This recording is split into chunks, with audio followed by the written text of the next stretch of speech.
আসসালামু আলাইকুম, কেমন আছেন সবাই? আশা করি বরাবরের মতো সবাই অনেক ভালো আছেন এবং সুস্থ আছেন। তো সকালের জন্য আজকে মজাদার একটি ব্রেকফাস্ট বানিয়েছি। এটা হচ্ছে চিজি দই ব্রেকফাস্ট, আবার দই টোস্টও বলা যায়। এটা খেতে ভীষণ মজা।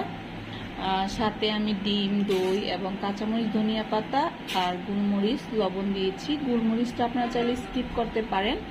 আর ভেতরে কিন্তু এই যে চিজের পুর ভর্তি। তো এটা খেতে ভীষণ মজা, আপনারা চাইলে ট্রাই করতে পারেন। এবার আমি কেটে আপনাদের সাথে দেখাচ্ছি। দেখুন ভেতরের পুরটা কতটা ইয়াম্মি দেখাচ্ছে, আর খেতে অনেক মজা। তো কার কাছে কেমন লেগেছে কমেন্ট করে জানাতে ভুলবেন না। সবাই ভালো থাকুন, সুস্থ থাকুন। সবাইকে ধন্যবাদ। আল্লাহ হাফেজ।